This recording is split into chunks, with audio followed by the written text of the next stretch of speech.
বাচ্চাটা কান্না করছে, তুমি শুনতে পাচ্ছ না?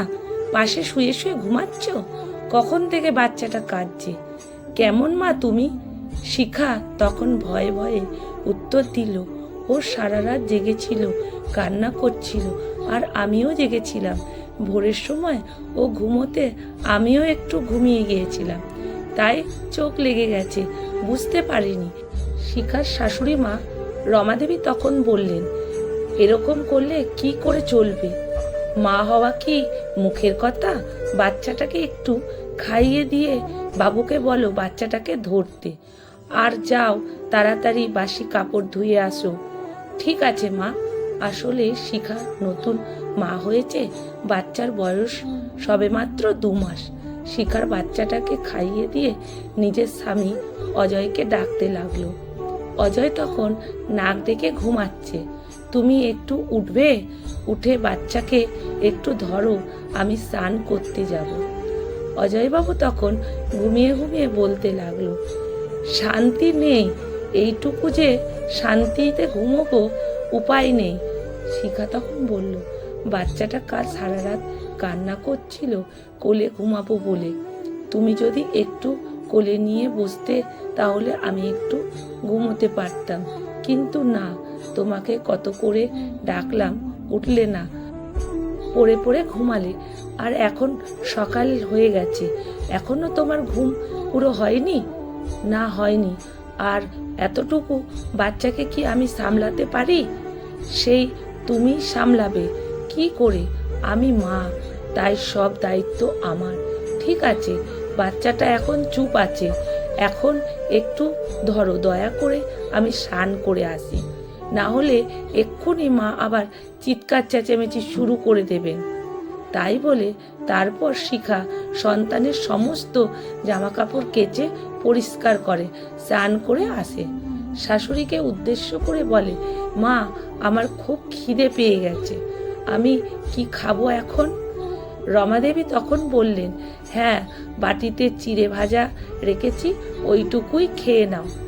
এইটুকু চিড়ে ভাজা খাবো মা? হ্যাঁ, এইটুকুই খাবে, বেশি খেলে বাচ্চার শরীর খারাপ করবে।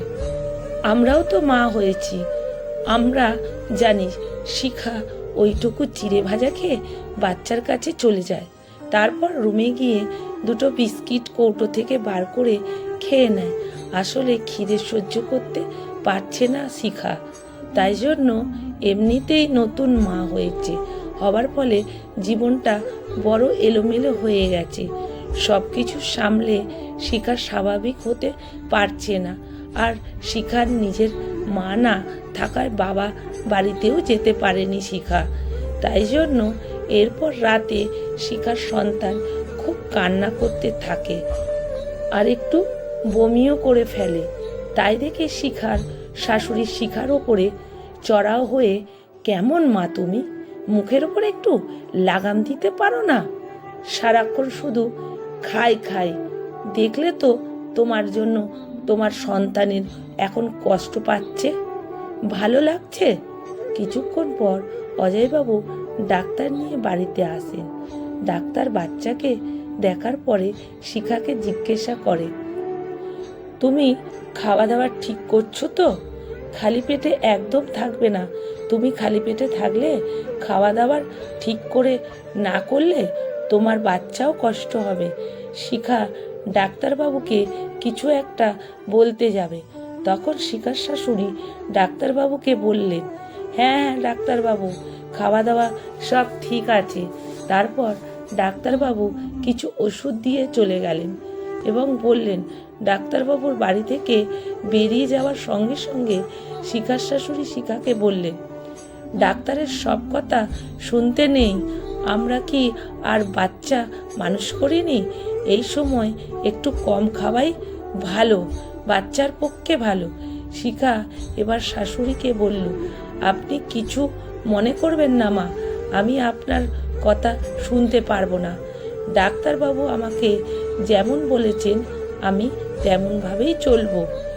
তারপর শিখা পর্যাপ্ত পরিমাণে খাবার খেতে ঠিকভাবে খাবার খেত বলে শিখার সন্তানও খাবার অভাবটা হয়তো হতো না। এরপর শিখা সন্তানকে সামলাতে শিখে গেল এবং মানুষ করতেও লাগলো। এই পরে আসলে আমরা বাচ্চা কিছু হলেই প্রথমে দোষটা মাকেই দিই, কিন্তু মায়ের কথা একবারও কেউ ভেবে দেখি না যে সেই মা তার সন্তানের জন্য কতটা কষ্ট করেছে। আর নিজে মা ছাড়া মা হওয়াটা কতটা যে কষ্টের, যার মা নেই একমাত্র তিনিই উপলব্ধি করতে পারেন। কলমে সুষমা বাগ প্রধান, পাঠে অনিতা ভট্টাচার্য। ভিডিওটা ভালো লাগলে বন্ধুরা প্রচুর শেয়ার করবে।